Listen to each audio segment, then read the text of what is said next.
What is up, guys? It is Jacob from QuadHunting, and today is kind of it's not going to be a preview you'll see for during the regular season, but this is a preview for the Lions versus Jets preseason game. It's the second week of the preseason. It's not going to be so much. I'm not going to be looking at positional matchups like how do the quarterbacks stack up, anything like that. This is more where I'm just focusing on the Lions players and which players you should keep your eyes on and who you should pay attention to. And these are players that I view as either fighting to make the roster or they are fighting for positions, like if they're going to be starters or backups. So that's more what this is going to be. I don't want to go too much into stats. I am going to count the snap. I did count for the snaps and how many snaps they played in the last game and what they did at those snaps. That's the most stats I'll get into. I'm not going to get into last year's stats or anything like that. But since it's preseason, I'm not going to go too in-depth with these videos because it's just preseason. There is going to be a new roster preview coming out here shortly. I'm thinking after the game against the Jets, just because with Kerry Hyder and Copeland getting hurt, I know they're going to be cycling in some new defensive ends, and so I really don't want to do one now when in a couple days they could have new players. So I want to wait till after the Jets game just to see how that works out for D end. So that's the main reason why there hasn't been one of those since then, or since the last time. But there will be one coming out next week after the Jets game. Anyways, without further ado, these are players I think you should keep your eyes on and pay attention to in the Lions versus the Jets. Starting out with a quarterback, not so much Stafford or Rudock. I think starter and backup, they're very well defined. The only thing right now is the question is, are the Lions going to carry a third quarterback? And that third quarterback would be Brad Kaya, or Kaya. I don't know how to pronounce his last name yet still. But I didn't really watch when he was in there. But from what all I've heard is he looked really pretty decent. Didn't have him do too much. But he did decent enough with those snaps. So right now the question is he going to be good enough to where the Lions are going to be scared to put him on the practice squad in case another team sweeps him out from underneath of him? That's the main thing that's really concerning. So if he continues to play like he did, some teams may think it's worth trying to sweep him out from underneath the Lions practice squad, and the Lions will then be forced to carry three quarterbacks if they want to keep Brad. So, but as of last game, he played 25 snaps, which ended up being 38% of the offensive snaps. He was 8 for 11 for 71 yards and 1 touchdown. So very safe. Only had 3 incompletions. I believe 1 was a dropped interception, if I'm not mistaken. But overall, he played very well, or not very well. He played good enough to justify being a third string quarterback on the team, in my point of view. Moving on to running backs, the players to watch there, I have 3 running backs: Dwayne Washington, Matt Asiata, and Tion Green. As of right now, I believe it is Dwayne Washington's job to lose on that 4th running back. He had 22 snaps for 33% of the offensive snaps. Wow, I blanked on that one. But that was the most for any running back. He then went for 6 carries and 34 yards, which is the leading rushing numbers for all of the Lions running backs.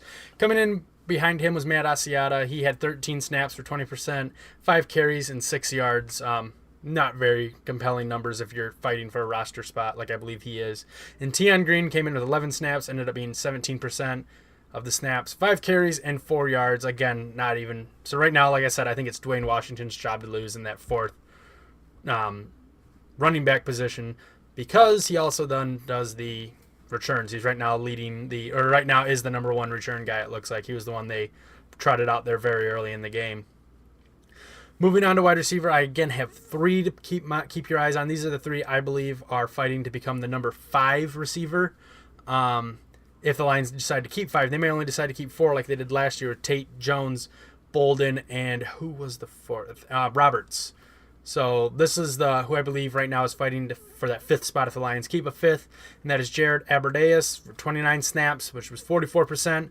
He had 2 catches for 18 yards, not really compelling, but he did have 1 get called incomplete, which at first looked like a good catch, did bobble and then hit the ground, so was called incomplete.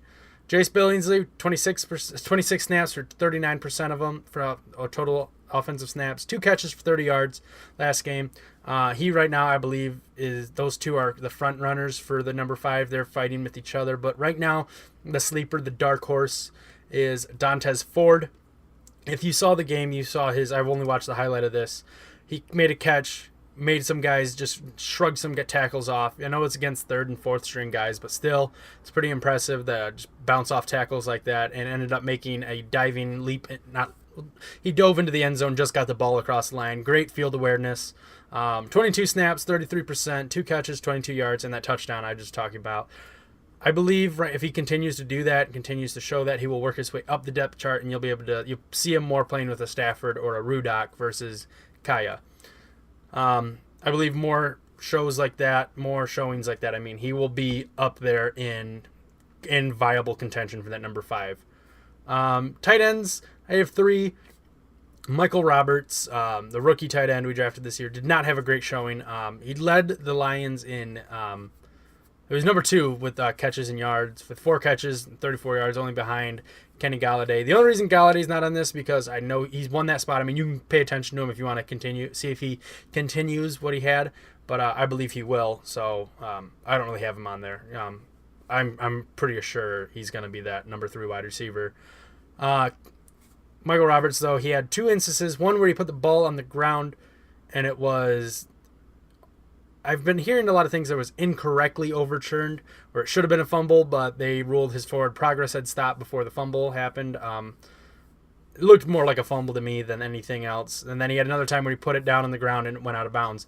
That's something we've been dealing with a lot with drops and fumbles, and that's something that he needs to stop doing. So that's why he's on the list, is to see if he's learned anything, can control the ball better.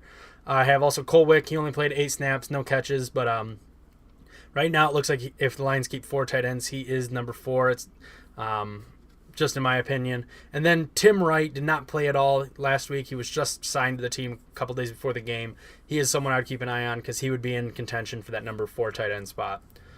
Moving on to offensive line, just have Greg Robinson, Cyrus, Colin, I butcher his name every time. I'm not even going to try. Storm Norton, Joe Dahl, Graham Glasgow, and Leo, the other one I butcher all the time, the other weird K name.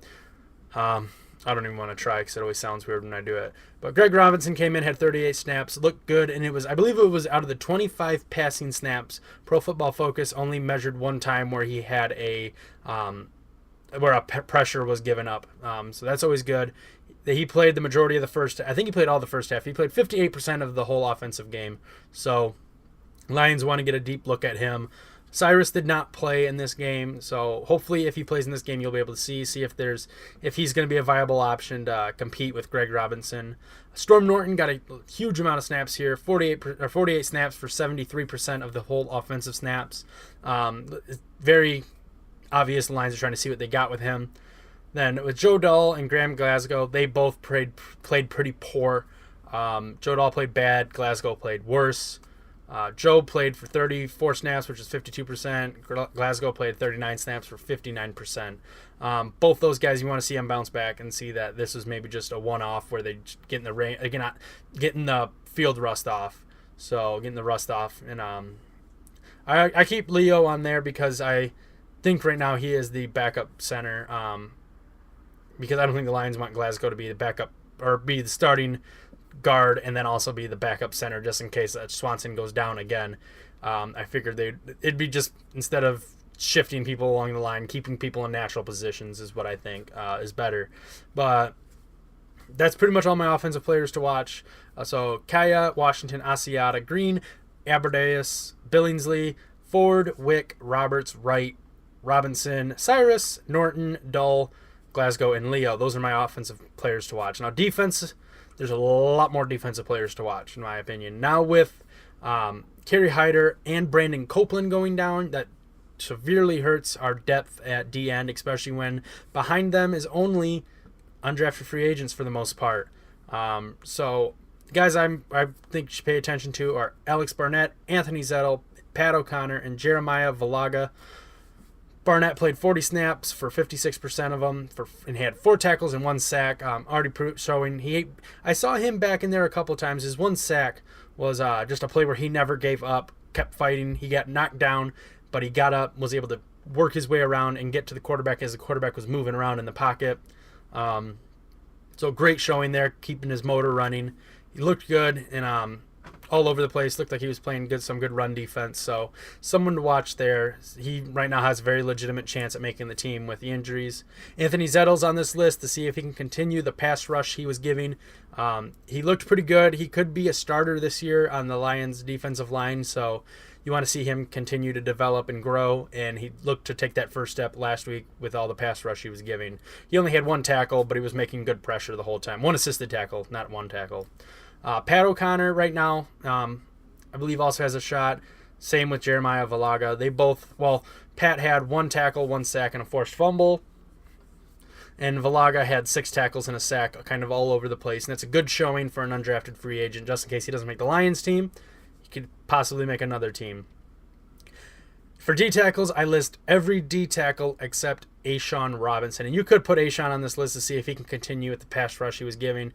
He looked like just completely a man among boys out there, just the way he was pushing everyone around. It looks like he's added pass rush ability this offseason, where last year he was mostly a run stopper. This year it looks like he is being able to play the pass, at least in one preseason game. So to see if that continues, you might have him on the list. But all the defensive tackles, I was not inspired by any of their play for the most part. So they need to, right now that is our weakest point, I believe, is D tackles, besides A'Shawn. Linebackers, I believe there's 3 linebackers right now to pay attention to. 2 of them are rookies, and that is Jared Davis and Jalen Reeves-Maybin. Maybin had the 39 snaps, most out of all linebackers, for 47% of the overall defensive snaps. Also had the most special team snaps. The Lions are really working him out, seeing where he fits in. And he looked pretty good on defense, and he looks like right now is the special team ace. He only had 2 tackles to show for, but I believe those come from NFL.com. I think he had some special teams tackles in there as well, and it was all over the place. But keep your eye on him, see if he develops more.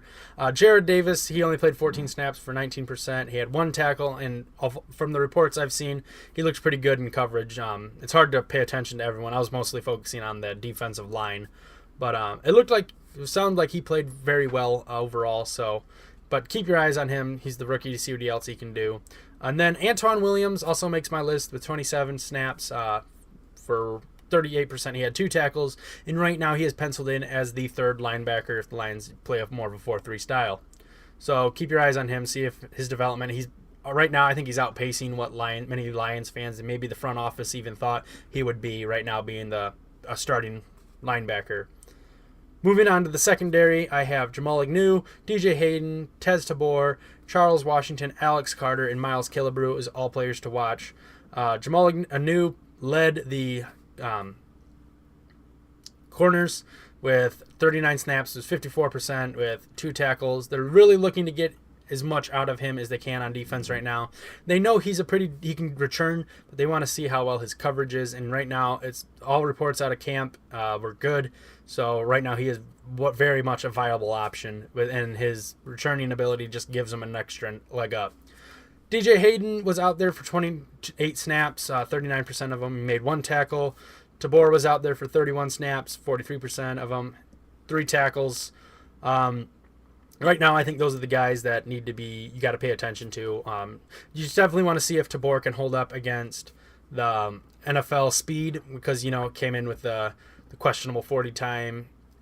Sounds like that was just because of injury. His game tape looked faster. So keep your eyes on him to see if he's really able to keep up with these guys. He had a couple of good coverages. One I thought was a pass interference, but didn't get called. So moving on to safeties, like I said, Alex Carter. The safety's gotten a real big workout with Glover Quinn only playing a little bit of the game and Tavon Wilson out. With Charles Washington and then also Don Carey, I believe, was out as well.